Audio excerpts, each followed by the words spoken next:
Friends, मैंने आप लोगों से पहले भी कहा है कि इस दुनिया के लोगों को बदलने के लिए, लोगों को विचारों को बदलने के लिए आप कितनी भी शक्ति अर्जित क्यों न कर लें, वो पर्याप्त नहीं होगी। यानी कि आप इतने शक्तिशाली, इतने माननीय कभी नहीं बन पाएंगे कि सब लोग आपकी बात मानेंगे और आपके विचारों के अनुसार चलेंगे। लेकिन आप में वो शक्ति सदैव है, जो शक्ति आपको अपने अंदर बदलाव लाने में पूर्णतया सक्षम है। यानी कि अगर आप खुद को बदलना चाहें तो आपकी जो भी शक्तियां हैं वो पर्याप्त हैं। वैसे भी दुनिया भर में कालीन बिछाने से अच्छा है कि हम ही पैरों में चप्पल पहन लें। ठीक इसी तरह दूसरों की शिकायत करने से बेहतर है कि हम खुद को बदल लें, तभी जीवन में शांति आ सकती है। तो अनावश्यक उसने हमारे बारे में ये कहा, उसने हमारे बारे में ये कहा, क्यों कहा, कैसे कहा, क्या कंडीशंस थी, इस पर शोध करना बंद कीजिए। अपने आप पर निर्भर रहिए, अपना सबसे बेस्ट दीजिए। जीवन बदलेगा और एक दिन वो भी आएगा कि आपकी जो बुराइयां हैं ना, वो भी लोगों को अच्छाई लगने लगेगी। कहते हैं ना कि अगर आप समर्थ हैं तो फिर आप कुछ भी करिए, आपका कोई दोष नहीं है। तुलसीदास जी ने भी लिखा है कि समर्थ को नहीं दोष गुसाई। नमस्कार दोस्तों, स्वागत है आप सभी का स्टडी विज्ञान प्रकाश में। आज 5 सितंबर है। आप सभी को शिक्षक दिवस की ढेर सारी बधाई और शुभकामनाएं। देखिए, आज एक बड़ी खबर है। आंगनवाड़ी में 2 माह के भीतर 52,000 भर्तियां होने जा रही हैं। कुल मिला के देखा जाए तो विगत 2012 के बाद से आंगनवाड़ी में कोई नई भर्ती हुई नहीं है, और जो भी भर्तियां हुई थी उसमें लगातार जो पद हैं वो रिक्त हो रहे हैं। वजहें कई हैं, कुछ रिटायर हुए हैं, कुछ लोगों का देहावसान हो जा रहा है और कुछ लोग जॉब को छोड़ देते हैं। तो प्रदेश में अगले 2 महीनों में भी लगभग 52,000 आंगनवाड़ी कार्यकर्तियों की सीधी भर्ती होगी। राज्य में इन कार्यकर्तियों के कुल 1,89,836 पद हैं, जिनमें से 60 साल की उम्र पूरी होने पर सेवानिवृत्ति, देहांत और अन्य कारणों से 52,000 पद जो हैं वो रिक्त हैं। तो वर्ष 2012 के बाद से प्रदेश में आंगनवाड़ी कार्यकर्तियों के पद खाली चल रहे हैं, और इन पदों के रिक्त होने की वजह से आंगनवाड़ी केंद्रों का संचालन भी बाधित हो रहा है। कितना पैसा मिलता है जानते हैं आप? आपको बता दें, कुल मिला के लगभग 6,000 रुपये आपको मिलते हैं। तो ये जो 6,000 रुपये हैं, इसमें 4,000 रुपये ये आपका मानदेय होता है, 1,500 ये मासिक केंद्र से प्रोत्साहन राशि होती है, 400 रुपये और मिलते हैं। और इसके अलावा कुछ और भी पैसे मिल जाते हैं कभी कभार, जैसे कुछ लोग आपकी सेवा भाव से संतुष्ट हो जाते हैं, तो वो डिपेंड ऑन द कंडीशंस। तो यहाँ पर देखो, कार्यकर्तियों के लिए अब 12वीं होगी शैक्षिक योग्यता। पहले जो शैक्षिक योग्यता थी वो थी 10वीं पास, और उम्र सीमा थी 35 वर्ष तक। तो अब इसे बढ़ाकर स्नातक तो नहीं किया गया है, लेकिन 12वीं तक कर दिया गया है। तो शैक्षिक योग्यता जो होगी वो इंटर पास रहेगी। इस भर्ती में मूल रूप से जिस ज़िले में आप आवेदन करें उस ज़िले का मूल निवासी होना ज़रूरी है। 21 से 35 साल की आयु सीमा जरूरी है। भर्ती में विधवा, परित्यक्ता और उसके बाद गरीब परिवार की जो महिलाएं होंगी उनको वरीयता मिलती है। जातीय आरक्षण भी इसमें लागू रहता है। तो भर्ती शैक्षिक योग्यता में मेरिट के आधार पर होती है, कोई परीक्षा नहीं होती है। आप फॉर्म भर देंगे, उसके बाद जो है फिर मेरिट बनती है टॉप टू बॉटम, और फिर उसी में से सिलेक्शन किया जाता है। तो विभाग में देखो, यहाँ पर मैं आपको बताना चाहूँगा, तो फ्रेंड्स विभाग में करीब 6,000 सुपरवाइजरों में से 3,000 पद रिक्त चल रहे हैं। अच्छा, ये जो सुपरवाइज़र होते हैं ना, इन्हीं को मुख्य सेविका कहते हैं, ये मैं आपको बता दूं, जिसके लिए वर्तमान समय में इसमें भर्ती गतिमान है, और इसका जो सिलेबस जो है वो जारी कर दिया गया है। और आने वाले दिनों में, अभी जो एग्ज़ाम डेटें नहीं आई है, लेकिन एग्ज़ाम डेट भी जल्दी डिक्लेयर की जाएगी। उसमें मुझे लगता है कि इसकी परीक्षा 2022 के बाद ही संभव लग रही है, क्योंकि निकट भविष्य में तो हो नहीं पाएगी, और नवंबर दिसंबर का शेड्यूल भी काफ़ी व्यस्त है। देखते हैं कि कब परीक्षा होती है। फिलहाल लगभग 3,000 पद जो हैं वो मुख्य सेविका के यानी कि सुपरवाइजरों के भी खाली हैं। उस पर भी आवेदन लिए गए हैं UPSSC के द्वारा। तो ये प्रक्रिया है। आंगनवाड़ी कार्यकर्त्री से सुपरवाइजर के पदों पर भी पदोन्नति भी होती है। यानी कि कुछ पद ऐसे भी होते हैं जिसमें आंगनवाड़ी जो कार्यकर्त्री होती हैं उनको प्रमोट करके मुख्य सेविका का जो पद है वो दे दिया जाता है। 102 कनिष्ठ लिपिक से सहायक लिपिक और 200 वरिष्ठ सहायक से प्रधान सहायक, 42 प्रधान सहायक से प्रशासनिक पदों पर भी पदोन्नति की जानी है। तो ये जो भर्ती है लगभग 52,000 के आसपास भर्ती है, और ये अगले 2 महीने में आ सकती है आंगनवाड़ी विभाग में। ठीक है। फिर देखिए यहाँ पर शिक्षक भर्ती की अर्हता एक समान किए जाने की तैयारी। तो यहाँ पर बात की जा रही है, उत्तर प्रदेश में आप जानते ही हैं 2 प्रकार के विद्यालय हैं, एक राजकीय होता है और एक होता है मान्यता प्राप्त एडेड। तो जो मान्यता प्राप्त एडेड कॉलेज होते हैं उसमें टीजीटी और पीजीटी के लिए वैकेंसी आती है, जिसके लिए उत्तर प्रदेश माध्यमिक शिक्षा चयन बोर्ड के द्वारा विज्ञापन जारी किया जाता है। इसको आप लोग टीजीटी वैकेंसी और पीजीटी वैकेंसी के नाम से जानते हैं। वहीं पे जो राजकीय विद्यालय होते हैं उसमें एलटी ग्रेड के नाम से इन्हीं समकक्ष पदों पर नियुक्ति की जाती है। तो एलटी ग्रेड की जो परीक्षा होती है ये भी आप लोग जानते हैं कि एलटी ग्रेड के लिए जो परीक्षा होती है यूपी पीएससी जो है आयोजित करता है, जबकि टीजीटी और पीजीटी के लिए जो वैकेंसी जाती हैं उस पर जो भर्ती करता है वो चयन बोर्ड करता है। तो यहाँ पर अगर आप देखेंगे तो कुछ विषय इसमें ऐसे भी होते हैं जिसके लिए एलटी ग्रेड अपना अलग एलिजिबिलिटी मांगता है, एजुकेशनल क्वालिफिकेशन। टीजीटी और पीजीटी के लिए चयन आयोग जो है वो अलग एलिजिबिलिटी मांगता है। जैसे कि अगर हम बात करें संगीत शिक्षक के बारे में, तो एलटी ग्रेड में संगीत शिक्षक बनने के लिए यहाँ पर बीएड की अर्हता मांगी जाती है, जबकि अगर आप टीजीटी में आवेदन करें तो इसके लिए जो बीएड है वो मांगा नहीं जाता है। मतलब ये भी एक डिफरेंस है दोनों में। और इसी प्रकार से अगर कंप्यूटर साइंस के बारे में बात करें तो एलटी ग्रेड में स्नातक, कंप्यूटर विज्ञान से स्नातक और बीएड मांगता है, जबकि टीजीटी में अभी तक कंप्यूटर साइंस की वैकेंसी आई ही नहीं है।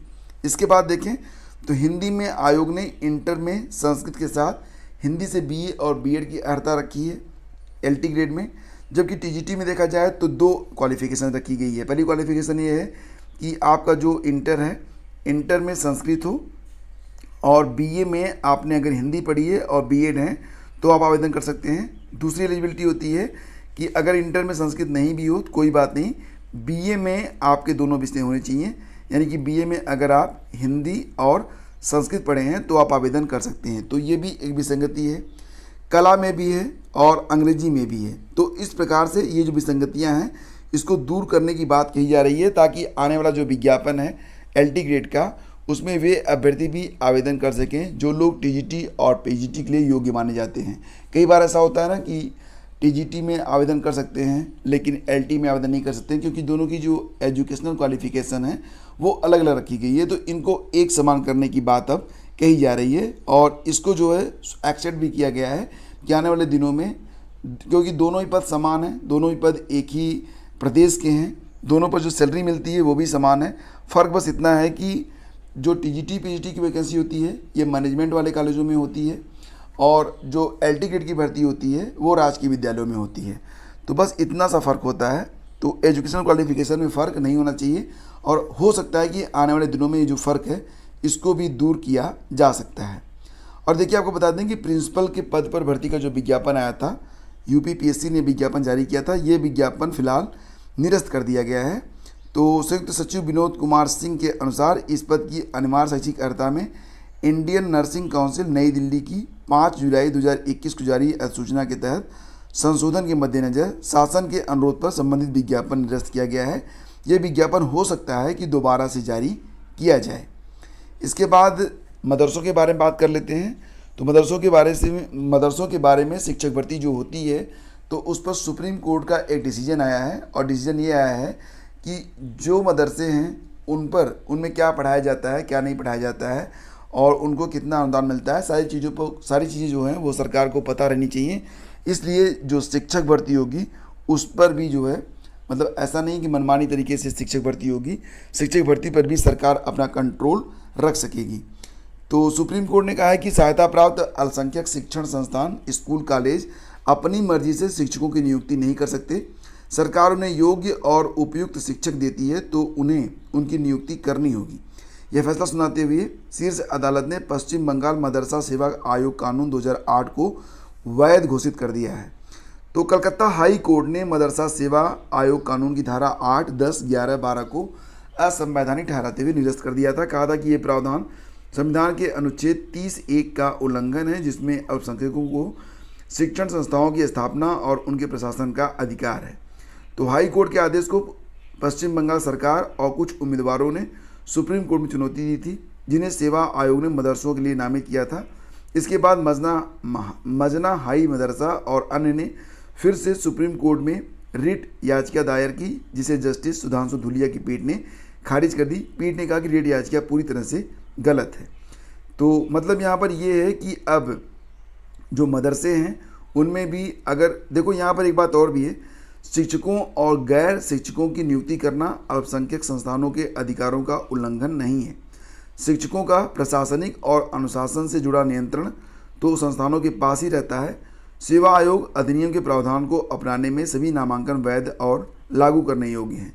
तो यहाँ पर यह कहा जा रहा है कि यदि अल्पसंख्यक संस्थान के पास नियामक व्यवस्था के तहत दिए गए उम्मीदवार की तुलना में बेहतर उम्मीदवार हैं तो संस्थान प्राधिकरण के उम्मीदवार को अस्वीकार कर सकता है।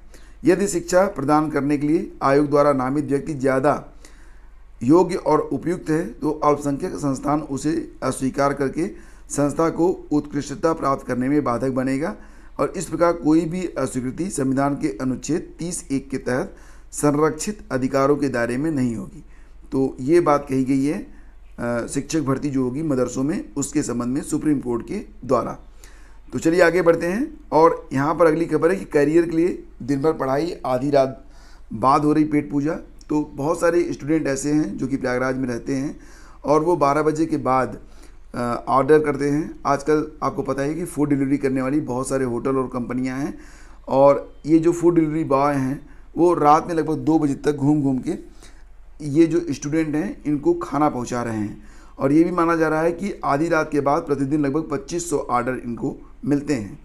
तो जो विद्यार्थी हैं वो दिन भर चाहे जो भी करते हों लेकिन खाना पीना खाने का इनका जो समय है वो आधी रात के बाद ही होता है। मैं आप लोगों से यही कहना चाहूँगा, आप भी स्टूडेंट हैं और आप लोगों की जो सेहत है उसको सर्वोपरि रखते हुए मैं आप लोगों को अपनी एक सलाह देना चाहूँगा। वैसे मानना मन न मानना ये आपकी अपनी मर्जी है, लेकिन मैं आपसे यही कहूँगा कि हमारे शरीर का एक बायोलॉजिकल क्लॉक होता है और उस बायोलॉजिकल क्लॉक में आप छेड़खानी न करें, नहीं तो फिर इसके गंभीर परिणाम भी आपको भुगतने पड़ सकते हैं। क्या होता है ना कि रात में इसे मान लेते हैं जब 2 या 3 बजता है तो आपका शरीर बिल्कुल शांत होना चाहता है। यह हमारी जो जैविक घड़ी है वो इंडिकेट करती है कि शरीर को अब विराम की आवश्यकता है और इसको आराम दीजिए। उस समय भी अगर आप उसे काम लेते हैं और सुबह का वक्त जो कि जागने के लिए सबसे मुफीद होता है, अगर उस समय आप सोए रहते हैं और रात का वक्त खाने के लिए सबसे उपयुक्त समय होता है कि आप 9 से 11 बजे के बीच में ज़रूर खाना खा लें। लेकिन अगर आप खाना खाने में 12 बजाते हैं, 1 बजाते हैं तो निश्चित रूप से आने वाले समय में आपको शरीर संबंधी कई सारी समस्याओं का सामना करना पड़ सकता है, जैसे कि इसमें शुगर और बीपी भी शामिल है और कई लोग तो इसके आगे चलकर शुगर बीपी अगर हो जाता है तो फिर हार्ट संबंधी बीमारियां भी हो सकती हैं। तो आप अपने शरीर को बिल्कुल ऐसा सेट करिए कि ये सब दिक्कतें न आने पाएँ और जो समय जिसके लिए बना है उसी समय पर करें।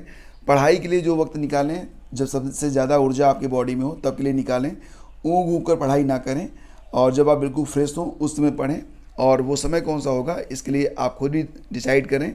1 घंटे का समय निकालें, जब आप पढ़ रहे हो तो 1 घंटे पढ़ें, उसके बाद लगभग 10-5 मिनट के लिए बिल्कुल मोबाइल फ़ोन और सब चीज़ों से दूर जाकर चुपचाप जो है दोस्त के पास या कहीं पर बैठें, लेकिन समय का ध्यान रखें और जो पुरानी घड़ियां हैं उसका इस्तेमाल करें ताकि समय का सही सदुपयोग आप लोग कर पाएँ। तो फ्रेंड्स, ये थी आज की पूरी अपडेट। अगर ये सेशन आपको अच्छा लगता है तो लाइक और शेयर ज़रूर किया करें। और देखो बहुत सारे लोग देखते हैं, लगभग 10 से 15 हज़ार के आसपास लोग इस वीडियोस को जो सुबह मॉर्निंग न्यूज़ सेशन होता है उसको देखते हैं, लेकिन लाइक्स बहुत कम आते हैं। तो लाइक्स की डिमांड है, अगर आप लोग 2 हज़ार तक पहुँचा दें तो thank you so much. Have a great day. जय हिंद।